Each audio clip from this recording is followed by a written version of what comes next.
안녕하십니까. 팔체질 연구소를 운영하고 있고 이번에 팔체질 혁명, 태양인의 나라 대한민국을 출간한 저자 묵계 이사원입니다. 이 책 내용은 제목처럼 좀 충격적입니다. 팔체질 혁명이라고 했지 않습니까? 이 말은 쉽게 쓸 수 있는 그런 단어는 아니죠. 그런데도 제가 혁명이라는 단어를 쓴 것은 그만큼 기존의 어떤 팔체질 이론과 진단법에 심각한 문제가 있고 이런 것들을 뒤흔드는 그런 내용이기 때문입니다. 자, 지금까지 우리는 이 태양인 금체질은 없다라고 알고 있습니다.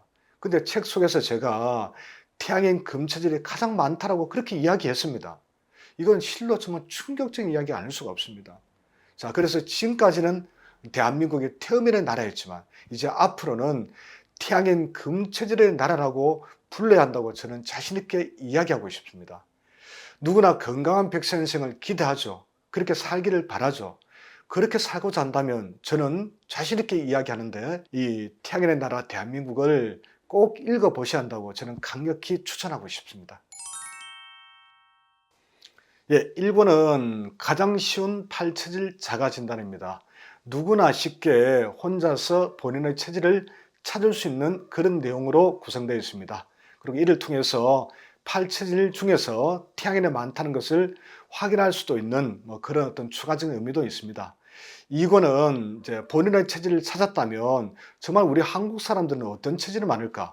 이런 것들 우리가 건강 제품을 선택하는데 매우 중요한 참고 자료가 되겠죠. 그래서 이 권에서는 구체적으로 우리 생활 속에서, 역사 속에서, 문화 속에서 태양인이 많다는 사실을 하나하나 찾아가는 그런 내용들을 담고 있습니다. 아울러 태양인들에게 도움이 되는 여러 가지 건강 정보라든가 또 우리 정치 인물들 중에서 실제로 태양인 분들을 찾아서 그런 분들의 체질을 분석하면서 태양인이 어떤 존재라는 사실을 또 확인해 보는 그런 내용까지 함께 한번 책을 통해서 확인해 볼 수 있습니다. 제목이 태양인의 나라 대한민국이지 않습니까? 근데 태양인의 나라라는 건 사실 받아들이기 어렵습니다. 일반인들 입장에서는 태양이 없다고 이야기했으니까요.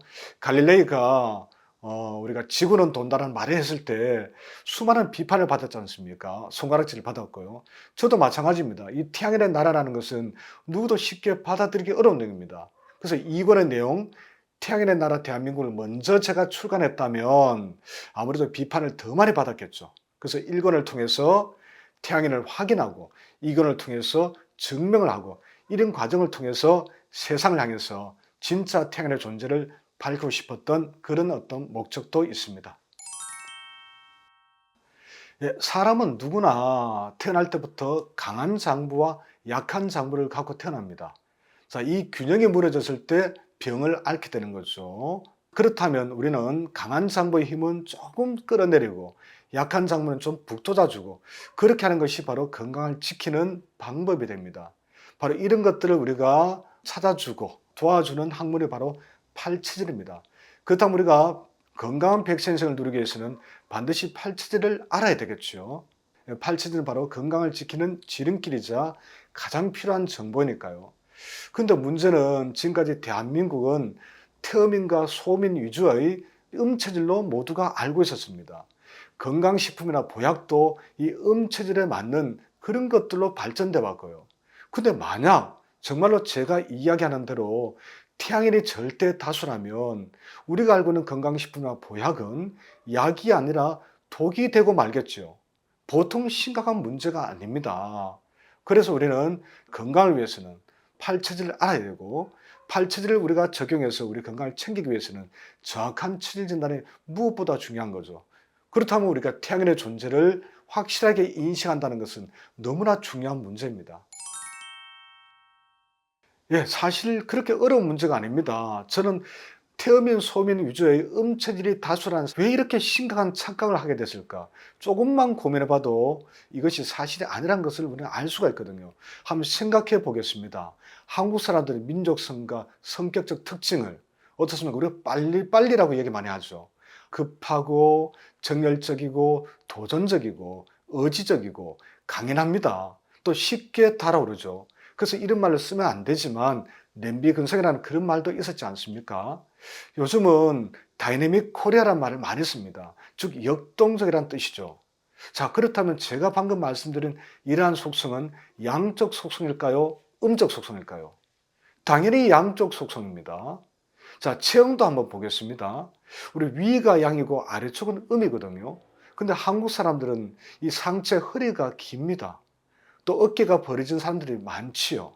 그럼 반대로 음의 지역인 하체는 상대적으로 짧거나 또는 가늘거나 또는 힘이 약한 사람들이 매우 많습니다.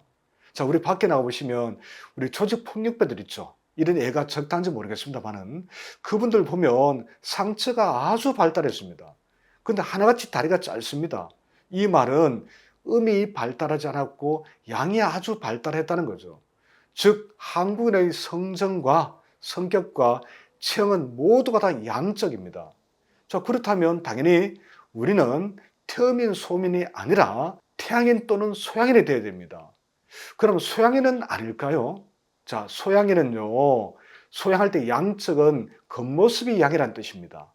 본질은 태음인과 더불어서 음적입니다. 그래서 이영자 씨를 한번 생각해 보십시오. 겉모습이 양이어서 매우 좀 방방 뜨는 성격이라 할까요? 자, 그런데 가만히 보면 이영자 씨 되게 눈물이 많으십니다. 감성적이고요. 마음이 여리죠. 이 본질이 양이 아니기 때문에 좀 끈질기고 독하고 이런 성향은 좀 약합니다. 좀 쉽게 또 포기하는 경향도 있겠죠. 그런데 어떻습니까? 제가 질문 한번 해볼까요? 우리 한국인들은 어려운 일을 겪었을 때 쉽게 포기하는 나약한 민족일까요? 전혀 아닙니다. 전 세계에서 가장 독한 민족입니다. 끈질기고 집요하고 아무리 힘들어도 기어코 해내고 마는 그러한 특징을 지니고 있죠. 이거는 소양인이 아닙니다. 이것은 바로 태양인이란 증거죠. 거기다가 간이 약해서 스트레스 잘 받고 쉽게 화가 나고 폐가 강해서 목소리는 카랑카랑합니다. 슬픔을 잘 이겨내고 창의성도 뛰어나죠. 그렇게 본다면 한국 사람들은 태양인이 많을 수밖에 없다는 것. 이것이 태양인이 많은 증거라고 제가 말씀드릴 수 있습니다. 예, 한국 사람들은 방금 태양인이 다수라고 했습니다. 그럼 다른 나라 사람들은 가까운 것부터 한번 볼까요? 중국은 태음인입니다. 위주입니다. 유럽도 태음인 위주입니다. 그래서 중국이나 유럽 사람들은 좀 느리지요. 때로는 포커페이스가 많지요. 우리가 유럽에 가서 한번 살아보신 분들 이야기 들어보면 관공서든 일반의 생활 속이든 간에 너무 느려서 답답했던 기억들을 많이 갖고 계실 겁니다. 바로 그 태음인의 여유, 태음인의 느긋함, 느림과 관계되는 것이죠. 그럼 일본은 어떨까요? 일본도 우리처럼 태양인이 많습니다. 우리만큼 많지는 않지만. 그런데 일본 민족성과 우리 민족성은 조금 차이가 나죠? 같은 태양인이 많은데도 불구하고 그것은 문화적인 역사적인 어떤 차이 때문에 그런 것입니다. 그래서 같은 체질이라도 개인마다 다소 차이가 있고 각 나라 민족마다도 차이가 있습니다. 하지만 일본 역시 태양인이 많아서 그 사람들도 어떻습니까? 좀 창의성이라든가 모방하는 능력이 뛰어난 거 이런 것들은 좀 닮은 점이 있죠. 또 열정적인 면도 있습니다. 그러면 남미 쪽은 어떨까요? 제가 지난 1월 달에 남미 여행을 다녀왔거든요. 볼리비아나 페루 쪽으로 가보니까 하나같이 상체가 발달하고 이 하체가 짧고 가늘더라고요. 또 열정적이고 그런 거 봤을 때 태양인이 많다는 걸 제가 여실히 느꼈습니다. 근데 남미 쪽 가면 백인들도 살고 있지 않습니까? 그러니까 그 백인들은 그러면 어떤 체질일까요? 역시 제가 유심히 본 결과 태양인이 많았습니다. 대체로 어떻습니까? 상체보다는 하체가 짧고 약했습니다. 키가 크지 않죠. 태음인들은 수렴제라서 이 체격이 자꾸 커지기 쉽습니다. 태양인들은 발산이 많이 되기 때문에 체격이 상대적으로 작습니다. 근데 남미의 유럽인들은 대체로 체격이 작고 다리가 짧은 경우가 많았습니다. 자, 앞에서 이야기했지만 유럽 사람들도 제가 태음인이 다수라고 했는데 그 지역에 따라 조금 차이는 있습니다. 북쪽으로 갈수록 키가 더 큽니다. 음식도 육식 문화가 더 많죠. 육식을 더 많이 먹죠. 그래서 그쪽으로는 태음인 비율이 더 높은데 남쪽으로 올수록 태음인의 비율이 낮아집니다. 그러니까 스페인이나 포르투갈 한번 보십시오. 되게 열정적이죠, 성향이. 음식도 해산물이나 야채나 과일 같은 것들이 북쪽보다는 더 많이 먹습니다. 그런 음식들을. 또 키가 덩치도 좀 작습니다. 이런 거 봤을 때 남유럽으로 올수록 태음인의 비율이 줄어들고 태양인과 소양인의 비율이 더 높다, 이래 볼 수 있겠죠. 아프리카는 태양인이 많습니다. 그래서 마라톤 같은 데 강한 것도 태양인이 많기 때문에 그런 것이 아닌가, 이렇게 저는 추측해 봅니다. 자, 제가 2번의 체질 관련 책을 출판했습니다. 여기에도 정말 중요한 정보들이 많이 담겨 있는 것은 사실입니다. 하지만 이것만으로 체질에 관한 모든 궁금증을 해소하실 수는 없겠지요. 자, 그런 분들을 위해서 제가 도움되는 사이트를 한번 소개해 드린다면, 네이버 카페 팔체질 나라가 있고, 네이버 블로그, 또 팔체질 연구소가 있습니다. 또 영상을 좋아하시는 분들이라면 제가 유튜브도 역시 운영하고 있거든요. 역시 팔체질 연구소를 검색하시면 유튜브 방송에 제가 수백 개의 동영상을 올려놓았으니 그런 것들을 참고하신다면 많은 도움이 될 겁니다. 그래도 또 궁금하고 적한 체질을 직접 저에게 한번 확인받고 싶으신 분들은 제가 팔체질 연구소를 운영하고 있으니까 전화 주시면 그 관련되는 내용들을 상담해 드릴 수가 있습니다. 예, 건강을 지키기 위해서는 저는 체질을 정확히 찾는 것이 가장 중요하다고 봅니다. 그래서 팔체질에 대해서 정확히 알고 계셔야겠죠.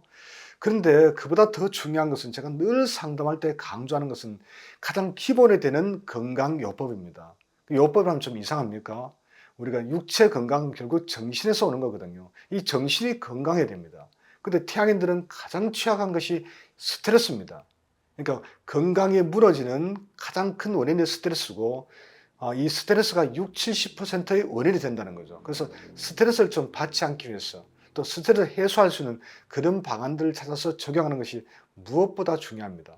그리고 수면도 이 태양인이 약한 간의 건강을 무너뜨리는 중요한 원인이 됩니다. 잠을 잘 주무셔야 되겠죠. 또 기본적인 운동도 역시 뒷받침되어야 됩니다. 또 운동 중에서는 가장 쉽게 할 수 있는 것이 맨발 걷기고, 이 맨발 걷기는 생각보다 너무나 놀라운 그런 효과를 발휘합니다. 그래서 잠시 시간을 내서라도 하루 30분 정도 맨발 걷기 해보시면 웬만한 건강 문제는 해소가 되리라고 생각합니다. 모든 분들께서 정확한 체질을 찾아서 건강한 백세 인생을 누릴 수 있기를 기대합니다. 그러기 위해서는 제가 이번에 출판한 팔체질 혁명, 태양인의 나라 대한민국을 읽어보신다면 건강한 삶을 누릴 수 있는데 큰 도움이 되리라고 생각합니다.